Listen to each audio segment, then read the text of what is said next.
యోధుడు ప్రజాగాయకుడు నాగన్న గురించి చాలా చెప్పేశారు అంతకుముందు. ఇంకా చెప్పడానికి ఏం లేదు.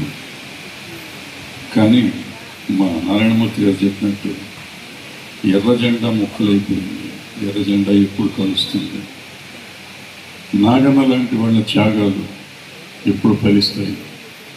ఇవాళ జన్పదలో విద్యార్థులు చూపిస్తున్నారు. ఇదే ఉద్యమాన్ని ఆ ఎర్ర జెండా పుట్టినప్పుడు భారతదేశంలో చూపించారు. అది మొక్కలైపోయినాక ఉద్యమాలే పోయింది. మళ్ళీ ఆ పిల్లలకి ఎలా వచ్చిందో ఆ విషయం తెలియదు, కానీ జన్పదలో ఇవాళ చూపిస్తున్నారు. తిరుగు లేకుండా పోతుంది ఈ దేశం అనుకున్న ఈ ప్రభుత్వం అనుకుంటున్న టైంలో గడగడలాడిస్తున్నారు. రాత్రి నిద్రలు ఉండలేదు ప్రధానమంత్రులకి, లేచి కూర్చుంటున్నారు, వీడియోలు పెడుతున్నారు. అలాంటి ఉద్యమం ఎక్కడి నుంచి వచ్చింది? ప్రతి ఉద్యమానికి ఊపిరి పాట.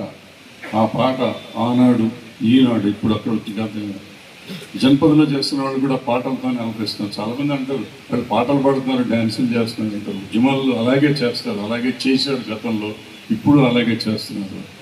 సో నాగన్న లాంటి వాళ్ళు ఎన్నో చేసిన త్యాగాలు. నాగన్న గారు ఆయన పాటలు అద్భుతం. ఈ అద్భుతాలు చేసి వాళ్ళ త్యాగాన్ని మనం గుర్తుంచుకోవాలని సంస్మరణ సభలతో కాదు, ఈ ఉద్యమాలన్నింటినీ ఈ ఎర్ర ముక్కలన్నింటినీ ఒక జెండా చేయగలిగే పరిస్థితికి మనం అందరం కలిస్తే ఏమన్నా మార్గం ఆలోచించాం. ఒకళ్ళని అనుకోవటం కాదు, వాళ్ళు రాలేదు, వీళ్ళు రాలేదు, వీళ్ళు రావు, వాళ్ళు వస్తారు, వీళ్ళు వస్తారు, వీళ్ళు కావాలి, వాళ్ళు కావాలి.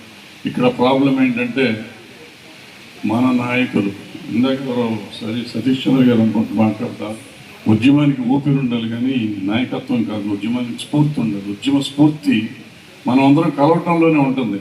నాయకులు అందరూ కావాలని అందరినీ కలిసి ఒకటి చేయమంటాం, ఏం చేస్తామని నాకు తెలియదు. అది కలపాల్సిన బాధ్యత మనది. అందరూ ఒకటవ్వాలి, ఎర్ర జెండా ఒకటవ్వాలి. ఒకటైన రోజునే ఈ దేశానికి స్వతంత్రం వచ్చినట్టు అవుతుంది. జోహార్ నాగన్న.